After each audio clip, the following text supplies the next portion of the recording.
Hey, what's going on, everybody? Just the other day, Kano gave this interview in Famitsu discussing changes he wants to see for FGO in the future, but he didn't give any real specifics besides saying big changes are coming.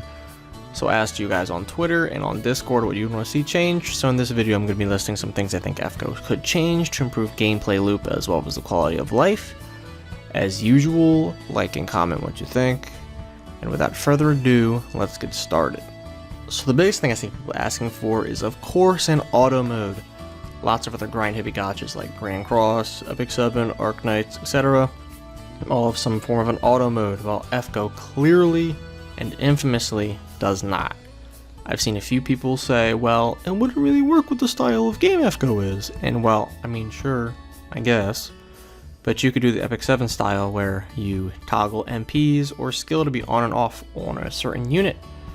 It would be complex, it would probably require a bit of tinkering, but not every person can just sit down and farm one mat for hours on end. Some people might just want to run a stage overnight with auto AP refills, and some people have work and jobs and school that they can't just play a video game on their phone all day to just level up one unit, which actually brings me to my next point. So AP in FGO is still to this day pretty stingy. If you want to run the EXP daily quest, you can really only get away with 3 natural runs a day, or like 4 to 5 if you keep up when the bar refills and the certain times it does. Clearly that's not a lot, and at higher levels, servants need a ton of embers to level, so why not permanently half AP on daily quests? The 40 AP stages drop to 20 AP, so you can do maybe 8 or 9 runs a day if you keep up with the times it drops, and you aren't pressured into using apples, which are limited, or quartz, which you pay for to even grind in your game. And if you do that, let's say you don't do it, add a stage to farm the 5-star embers that just sit in the friend summon shop that are worth 3 times the amount of the 4-star ones that are farmable. Continuing on that, maybe for non-daily quests, increase drop rates for mat just a little. Nobody wants to spend 5 hours in Salem farming feathers for their casters. But with the drop rates we currently have, that's the reality for a lot of people. But alright, let's say we can't do any of that.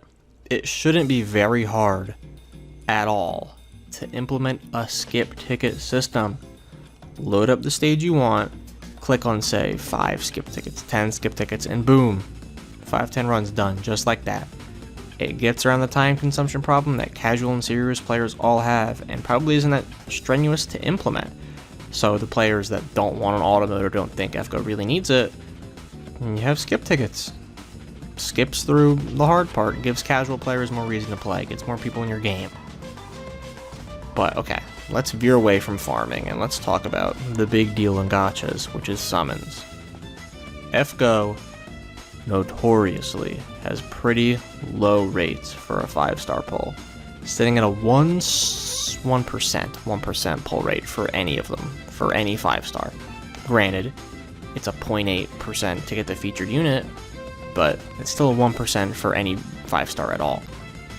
But, okay, we have a quote-unquote pity system, which actually isn't a pity system at all. Because to even get one 5-star from the Spirit Core shop, you need to pull 15 copies of one specific 5-star to even obtain one simple new unit.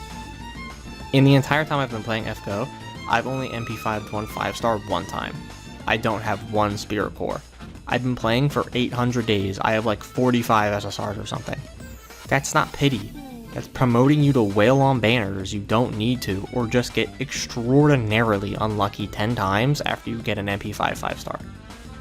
Change the system to where after like 400, 500, 600 quartz, you're guaranteed to get the 5-star you're summoning for. Or make it so one 5-star is 20 rare prisms. Or make it so you can trade in rare prisms or mana prisms for spirit cores. Something, anything. Honestly, any change at all is a good change, because right now the system we have is only utilized by whales. No simple person who doesn't want to spend money or is free to play is going to get a 5-star from the Spirit Core shop. It's just not going to happen. So let's just say, perhaps, you could do a step-up summon type of thing for big events like the anniversary, or New Year's, or Christmas, or something like that.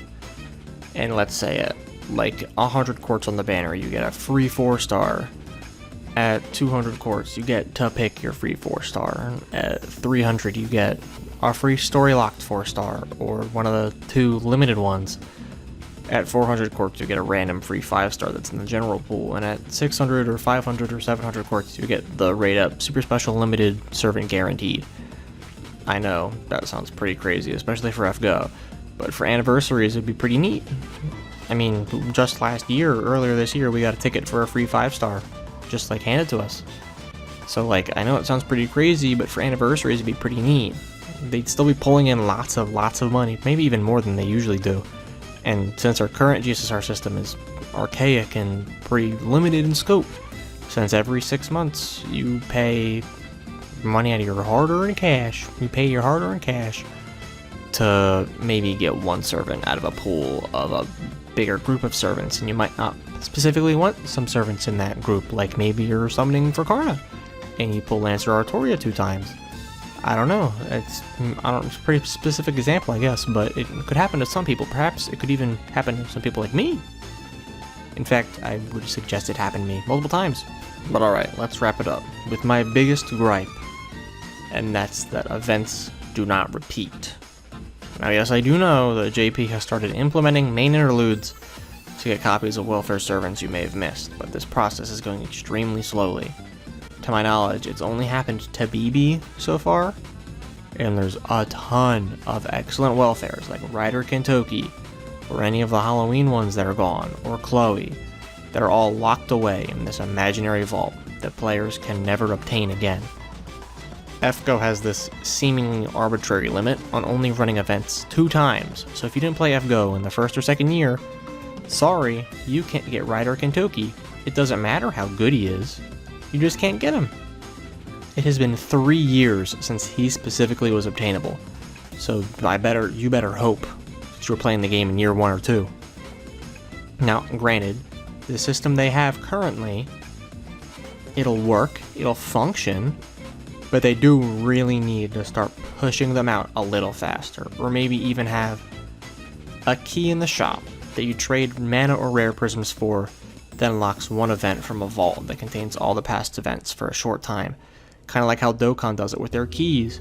You purchase the key, which is like 2,000 mana prisms or 10 rare prisms or something, and you unlock the event and you have it open for like a week or 4 days or something, anything really, and in that time it's like a light event, you can't really farm any mats, but you can get the welfare servant and you can get the CEs that are on it. I think that'd be really helpful for all the people who've missed events. I don't know, that's just me spitballing, but something really does need to change to help those players that missed out on a unit they could have loved and just never had the chance to get. That's really all the major changes I can think of. The AP stuff, auto mode, skip tickets, changes to the pity system, changes to welfares. They're all things FGO really needs to make strides on, and yes, they've been making some big strides recently, and I've got some hope for the future, but this stuff does really need to change before FGO makes it worse on themselves in the future, I guess is what I'll say. But that's all the time I've got for now. Have a fantastic day, and bye-bye.